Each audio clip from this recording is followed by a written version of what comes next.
वालेकुम दोस्तों की हाल चाल है जनाब। तुसी देखते पे हो अपना देश पंजाब टीवी ते मैं तुहाडा मेजबान मुहम्मद नदीम खरल। सब तो पहले अपने चैनल को करना है सबसक्राइब ते बेल आइकन ते क्लिक करना है कि अच्छी ते बेहतरीन वीडियो का नोटिफिकेशन हमेशा ही तरह वीरों मिलता रहे ते वीर देखते रहन। ए जनाब मझ एक लैके आए जनाब प्योर नीली दी और जनाब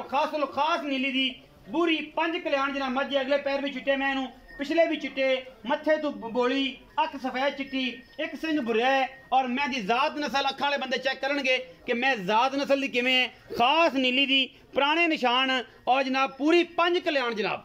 अल्लाह के फजल नाल कोई वादा घाटा नहीं किसी किस्म का पूरी 5 कल्याण है और जनाब कैमरे की निगाह दे विच हर चीज़ पूरे हिसाब किताब दे नाल जनाब वो विखाई जाती है जिहदे विच कोई दो राय नहीं। अल्लाह के फजल नाल सोहना थान बड़ा खूबसूरत अजे 8-10 दिन मैं लेंदी है अपनी नस्ल के हिसाब नाल बरीक बड़ी है। सज्जन जेडे अखां वाले ने वो वेखदे ने मैं दी जात नस्ल बड़ी आउट क्लास है जिहदे विच कोई दो राय नहीं। अल्लाह के फजल नाल मैं केडी चौड़ी है मैं दी जातां नस्लां और लामा मैं दी कन्नी मैं दी अख सफेद चिट्टी मैं मत्थे तो बोली अगले पैर भी चिट्टे पिछले भी चिट्टे बूरियां विच 5 कल्याण अल्लाह के फजल नाल जिहड़ी टोटली और फाइनली 5 कल्याण है। अल्लाह के खास फजल करम दे नाल इंशाअल्लाह मैं बड़ी जात वाली है खास नीली दी है नस्लों जातों मैं कोई वादा घाटा नहीं। अजे मैं 8-10 दिन नहीं सुनती धार भी मैंने अजे तक नहीं पाई थाना दे विच गुज्जर डेयरी फार्म का जनाब अनमोल तोहफा लैके हाजिर होए हैं। लम्मियां चौड़ियां तो बाद दियां ने जो ये चौधरी करेगा मजीद आपा सिर्फ और सिर्फ तुहानूं नीली बार का बेहतरीन ब्रांड दिखाना है। अल्लाह के फजलो करम नाल बड़ी सुथरी जनाब मझ लाटुआं का सोहना थन और पूरियां वंडां वाला अलहमदुलिल्लाह खास नीली का तोहफा मैं खुड्डा हड्डियां पुट्ठा टाका हर पासा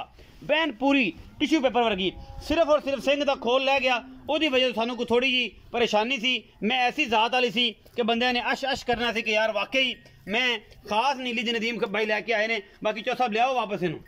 मैं इनू वापस लियाओ ये तसलियां कराइए मैं इनू हर किस्म की साडी गारंटी छट्टे की फुआरे की वाधे घाटे की हर चीज़ कोई बंदा बयाना करे अपनी पास करके लै जाए सूण तो बाद लै जाए हुण ले जाए तो थन पास करके लै जाए असी हर चीज़ की गारंटी देने मैं लम्मी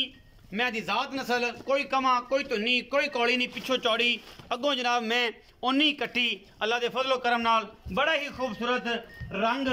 बूरी 5 कल्याण बहुत घट मिलती है। मैं सूआ तीसरा दूजा पहला चौथा 8वां ये तुसी आप तसली करनी है मैं भरा पुछना है आपां भरा की गल ते एतबार करना मेरी गल तुसीं एतबार ही नहीं करना मैं जो मर्जी कहां लेकिन यह है कि आप सजना भरावां नहीं पुछना है। अस्सलाम वालेकुम सर। वालेकुम सलाम भाई रियाज की हाल चाल है? अल्लाह दा शुक्र सर तबीयत से ठीक है अल्हम्दुलिल्लाह। मैं लियांदी जे मैं सारी चंगी है पर मैं सिंह दा खोल लवा बैठे देखो जी वो तौंच खुलियां फिरदियां हुंदियां अच्छा मझ ना पेड़ पी जां किते ग्रिल ग्रूल च जिवें तौं बणियां ਉਹਦੇ ਚ फस गया खोल तो उतर गया खोल उतर बाकी जेड़े समझदे नस्ल जात ਸਿੰਘਾਂ ਚ ਪਾ ਕੀ रखर चीज तो ब्रांड है ना चीज चंगी नस्ल चंगी आ पशम हर पासों पूरी प्योर अल्लाह दे हुक्म लोग कहंदे ना भी नीली नहीं ते अल्लाह दे हुक्म 120% जेड़ा मर्जी चैलेंज कर लो चैलेंज कर लो चैलेंज कर अच्छा मैं सुआ कितना सोना इन्हें सर जी तीसरा ओरिजिनल सुने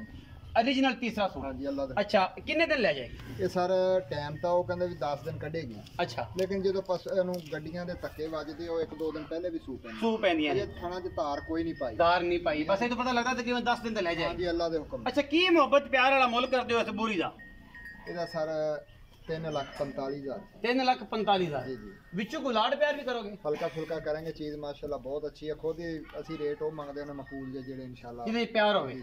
3,45,000 रुपया जनाब डिमांड करते हैं भाई रियाज और मैं खास नीली दी है कोई मैनू धुन्नी कोई कौली मैंने मास छड्या होवे मैंने जनाब जिसम गवाया होवे पूरी बेड़े जड्डी मझे और खास नीली दिए गुड़ वर्गा रंग मैनू जाता थोड़े सामने ने ऐसा कलर जिमें गोल्डन वाल कराए उन्होंने डाई इन्हें जनाब ब्लीच की है और जनाब कराई फिरती है गोल्डन वाल जिमें साडे मुंडे ने कराए ने काम वाले ने ये जनाब सारा हिसाब किताब है अल्लाह के फजल नाल एक प्यार नाल ते मुहब्बत नाल जनाब खास नीली दा तोहफा अखां वाले बंदे वास्ते आम बंदे दा बस दा रोग ही नहीं क्योंकि मैं जिस बंदे ने लेनी है उस बंदे ने इस मैं दी पूरी नस्ल वेखनी है और नस्ल तो बाद मैं उन्हें हिसाब किताब वेखना है कि मैं के जी है। बाकी अपना बहुत सारा ख्याल रखिया जे मिलांगे अच्छी और बेहतरीन वीडियो दे नाल। पाकिस्तान जिंदाबाद पाक आर्मी हमेशा जिंदाबाद।